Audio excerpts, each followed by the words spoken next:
Flags, songs, drama, and glitter. If it's Eurovision, we've got it covered. This is Pot It Away. Welcome back, Eurovision fans. I'm Chris, and I'm thrilled to dive into the world of Eurovision 2026 with you today. And I'm Kostas. We've got a jam-packed episode ahead, answering your quiz from last week, exploring the hostess election, checking out the new logo and stage design, and of course, what else? A brand new quiz for you to test your Eurovision knowledge. So buckle up, because it's gonna be glittery, dramatic, and full of Eurovision excitement.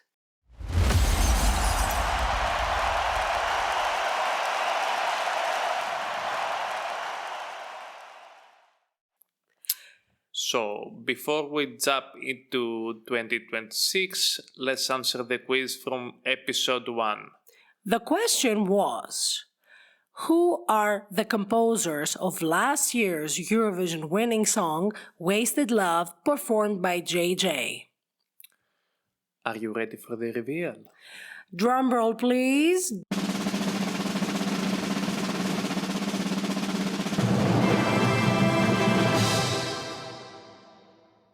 Well, Wasted Love was composed by JJ, Theodora Spirit, aka Teja, Thomas Turner, and Zoltan Pad. Wow. And I think we all know who Teja is. I'll just say one signature phrase.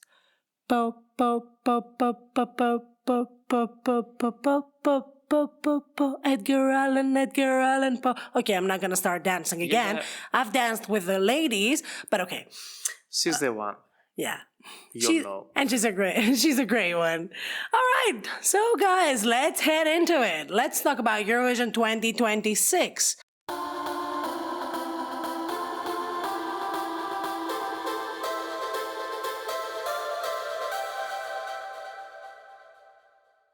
Alright guys, let's now dive into Eurovision 2026 and let's explore how Vienna was chosen actually, shall we?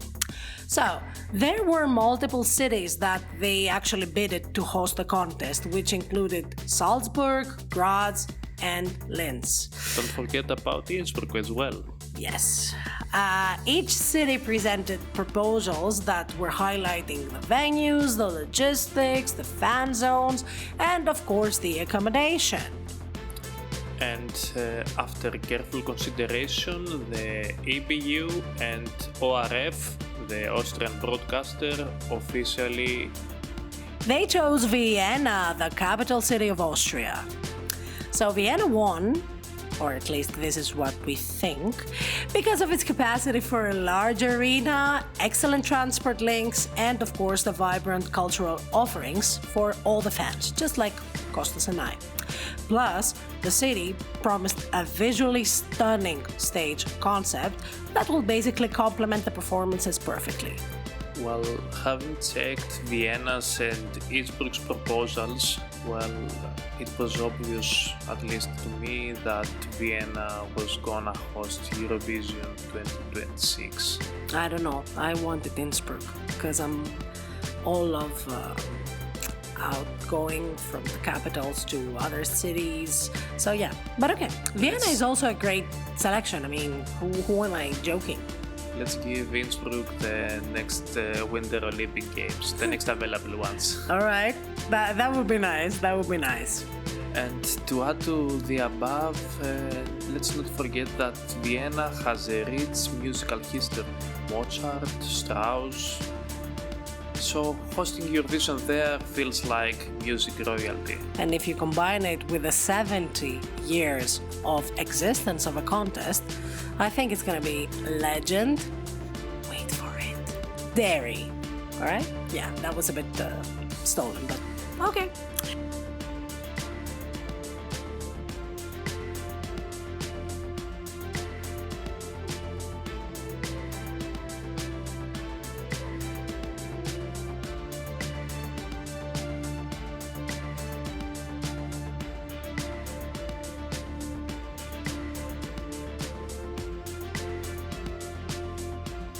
Anyway, I mean, we spoke about visuals, and we spoke about the fact that Vienna promised to make an amazing visuals show that will complement the performances.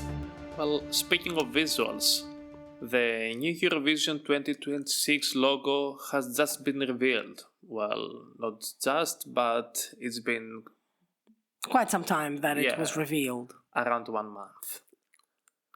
Well, it's sleek, modern, and incorporates elements of Austrian design. I don't know. Let's put a question mark here.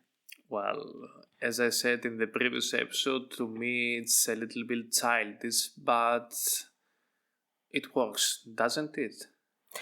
I don't know. I mean, I don't like it. I said it in the previous episode, but fans overall are discussing about it online. Like, some of them love, the clean new line. Some others just say it was a ChatGPT creation or whatever.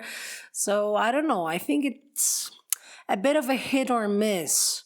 It's not that someone will say that, okay, it's good. I think you're gonna either love it or hate it. I think I'm going to the haters. I don't know. Well, I'm somewhere in the middle because, the curves seem to me like a little bit odd. It doesn't add anything to the general concept. To me, it wasn't necessary. To me, it wasn't necessary for the logo to change. I mean, I can understand all this, 70 years since Eurovision started and we celebrate and whatever, but you didn't need to change the logo. Other things need to change in Eurovision, not the logo. Like what? Not now, in another episode. Please don't provoke me to talk. Yeah. We will have plenty of time to discuss the necessary changes that need to be made in another episode. Yeah. And the stage. Let's stick to the logo. Yeah.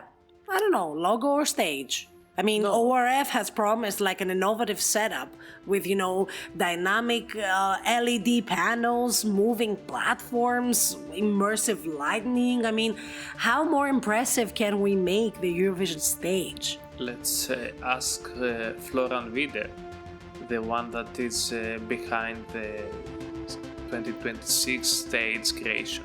And was also behind the 2025 stage creation, which was pretty much amazing, right? If we go back even more years, then he's the responsible one for, most of the stages that we have seen the Eurovision. Yes, and I think we're going to talk about like a next level spectacle that is actually ready to wow maybe both the live audience and us like on the TV. I don't know. I think it will be something that will be legendary just because we also have the 70-year anniversary. It's something which is very important, I think, for the EBU. And after the recent changes that we don't have the executive supervisor and we have the interim one, Martin Green, I think they need to, cover some things up in order for the contest to seem more impressive than it already is, no? Yeah. Well, best of luck to Martin Green. He's gonna need it. For sure. Because actually Österdal was good to go, so. Yeah. Well, talking about the stage, when I learned that Florian Wider will be again the creator of the stage, I thought that back in 2025 he was inspired by the mountains that surround Switzerland. And I was trying to find a connection with Vienna and what could inspire him. And the only thing that came into my mind was the Danube River. And but they've done it also in Belgrade, no? Yeah. The two rivers coming. You see so many connections with Belgrade. Yeah, indeed. That's a nice one. I mean, yeah, I think we cannot say a lot about the stage yet because I think it's going to be revealed like when 2026 comes. Is that next Eurovision will be embracing technology and artistry maybe like never before. because I think that fans are already speculating on the social media platforms which performances can make the most out of it. And we have, the stage directors, the choreographers, that they have taken part in many Eurovision editions with different countries, and they can actually produce amazing spectacles for the songs that they have and the countries and whatever the countries that they represent give them. So if they can basically take advantage of it, then we will see amazing stuff from Austria, no? Yeah, give Focus the power and he will make some magic tricks. All right.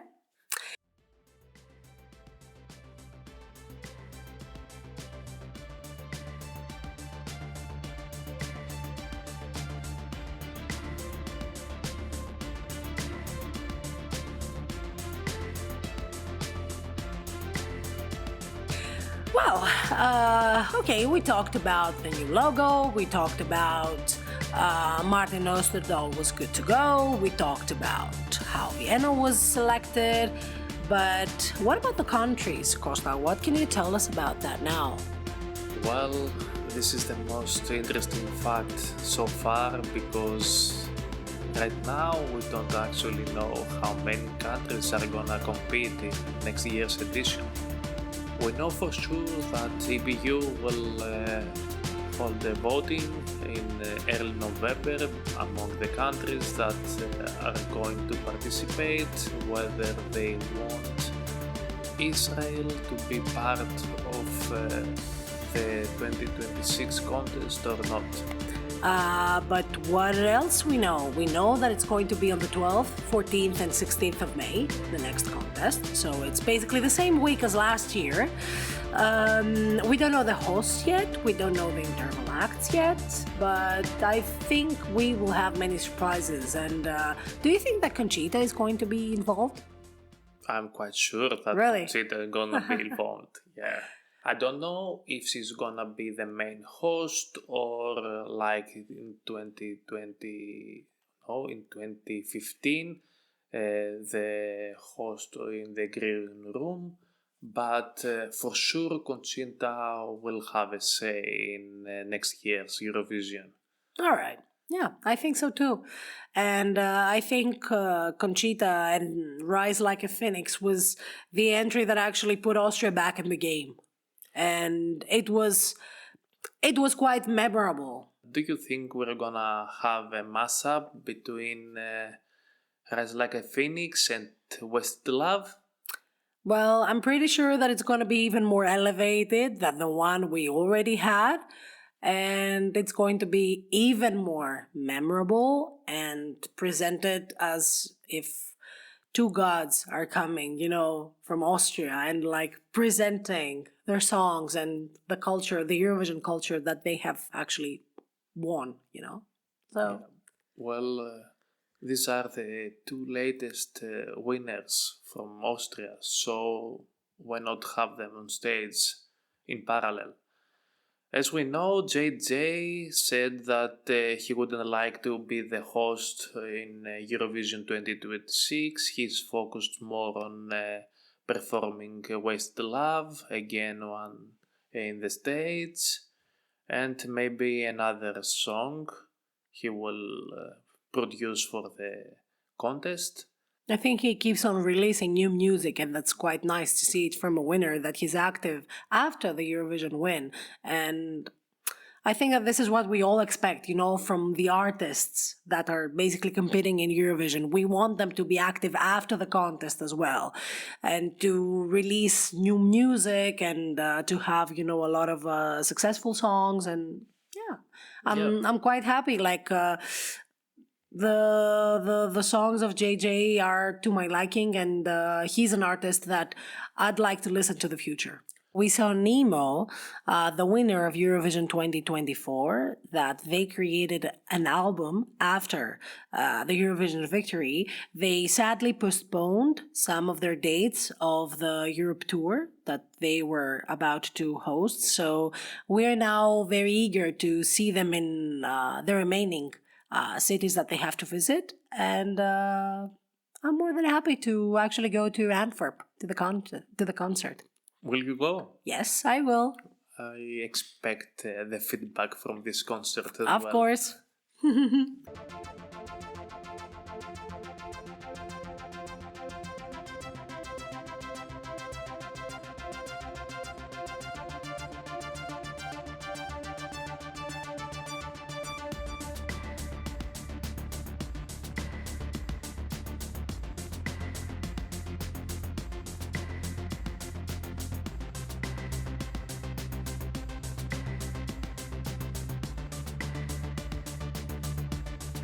Anyway, so about the voting. Do we know anything about the voting? Is it gonna stay like that?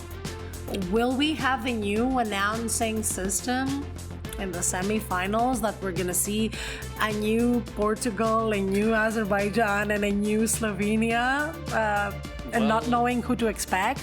After 2023, there was a huge discussion behind the whole concept of the juries voting and the televoting, and if the televoting should weight more in the grand final, let's say 60-40%. But after 2024 and 2025, I think this was reversed. Many voices arose and asked for the juries voting to get back in the semi-finals. What's your opinion about this? I don't know, actually. I think that if the juries are back in the semis, a lot of songs that they actually qualified would not qualify, and many songs that they did not qualify, they would have another advantage. So I really don't know how to feel about this. If you ask me about some songs, then I'll say that, yeah, with the juries, this would not qualify. And if you ask me about others, I'd say, yeah, with juries, this might have a chance. But that depends, actually. It depends on many factors. And juries, I think that they have a specific formula when they think and when they vote. So this is also a hit or miss, in my opinion. I mean, we've seen the juries doing some atrocities. We've seen some juries doing some great stuff. So I don't know. How do you feel about that? Justice for Tutta l'Italia. Yeah. I would say. It was his favorite last year. Yeah. Well, to me, it's more fair to have the same system of voting both in the semi-finals and the finals.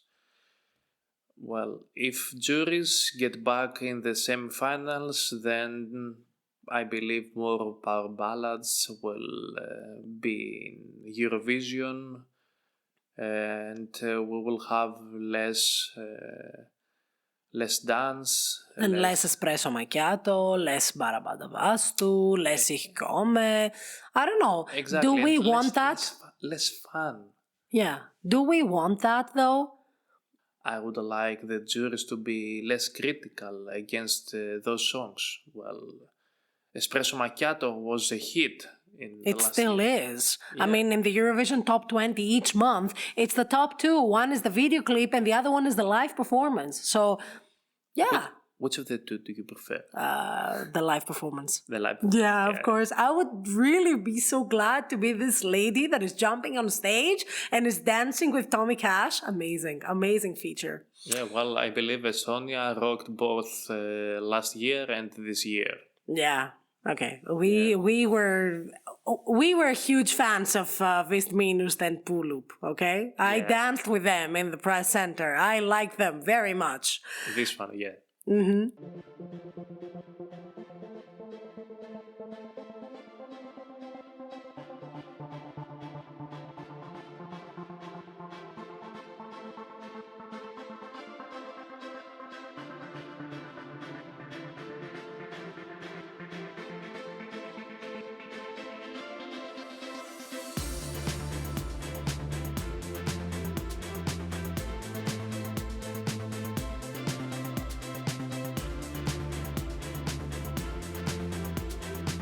And how do you feel that we're going to the 70th contest without an executive supervisor, but an interim one?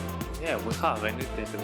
Yes, but how do you feel about that? Are you sure about the success of the contest with an interim executive supervisor? Yeah, well, how worse can things go? I don't know. Yeah, don't answer. It was more a Rhetorical, yes. question. I'll Yeah. take it as a rhetorical question because I really don't know. We really don't know how worse things can go. But to be honest, I think that this interim sort of position maybe is actually telling us somehow that maybe the position of the executive supervisor is no longer needed and a delegation of obligations and activities and responsibilities will be done on behalf of the EBU. So not only one person will be responsible, but many people will be responsible for different things. Exactly. I think the same, that there will be a delegation of the responsibilities of executive supervisor's position. And a task force group will be in charge of handling sensitive cases. Well, being like Martin Osterdahl in St. Jakobshalle and don't say even a single word, but just waving was at least awkward. Yeah, and not only awkward, I think it was also unexpected. I mean, I expected him to talk, to just say, a hello, like we're good to go, but it was just the two lovely ladies, the two hosts that we had last year, and they were actually saying that we're good to go, but we weren't actually because Martin was not in the game. Or was it better that he wasn't in the game? Well, I wouldn't like to be in his position, to be honest. Some people say that karma is but yeah, I don't know. Anyway, I mean, enough with that. We're going with an interim executive supervisor. We will see if this position will still exist after Eurovision 2026 or even before. Maybe we'll have news even before that for the interim executive supervisor, if he's going to exist or if not, or if we're going to have a new vote. But yeah, let's have the vote first for Israel and then let's have other votes because a lot of voting procedure is going to get us tired and I don't know, tired. Yeah, well, it's a very complicated year this year. It reminds the older fans of this decade back in 80s where things were also complicated and many countries competed and next year they just left Eurovision just to come back the following year. Well, Greece had also done it. Yeah, and we're not very proud of it. Anyway, though, I mean, things are turbulent, but things were turbulent last year and the year before. So I don't know how many times we can say that things are turbulent and the situation is getting worse. So this must stop at some point because we have the anxiety, we have the feeling that something is not going to go well and that the contest is going to, slowly fade away and is going to lose its popularity. But to me, it is important to have an executive supervisor at least for next year and then to see how they can delegate the powers. Or if they want to keep the position, maybe to have the responsibilities a bit changed on behalf of this kind of post. But anyway, this is just my personal opinion. We would really like to hear your personal opinions on all our social media platforms because this is a very important issue. Of course, we want to have your opinion about Israel's voting or Martin Green's existence or if you'd like Vienna or you prefer Innsbruck. I mean, those are things that we'd like to have a very sincere conversation with you guys. And I don't know. Next year, I think it's going to be full of surprises.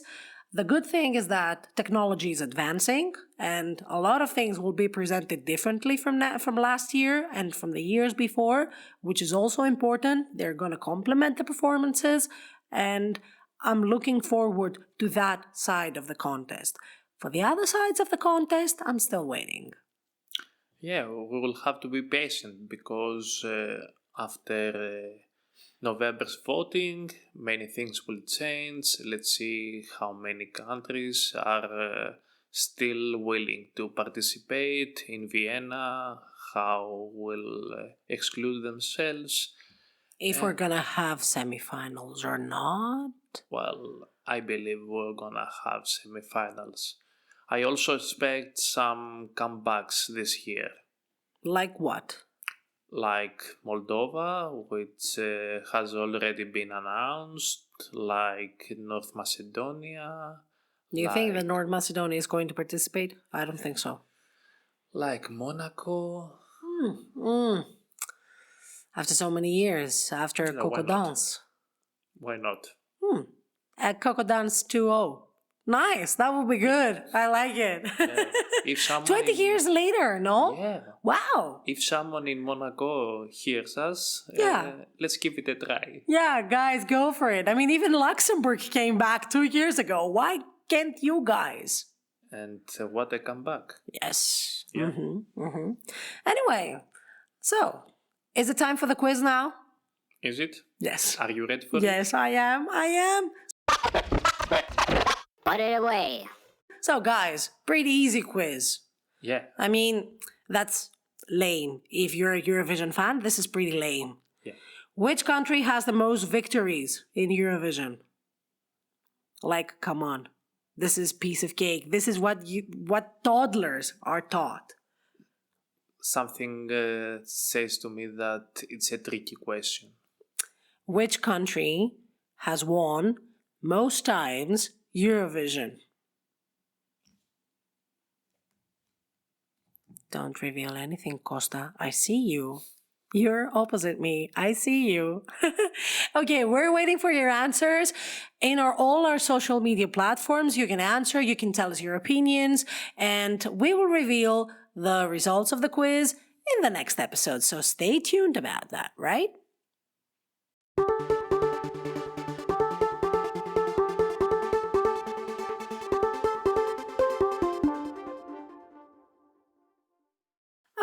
Then that's a wrap for episode 2. So we explored Eurovision 2026 host city, new logo, stage or potential stage, voting updates, Israel's participation, Martin Green or Martin Österdahl, and of course we have our new quiz. So we'll be back next week with more updates, some national final previews, and maybe even some early predictions to the entries.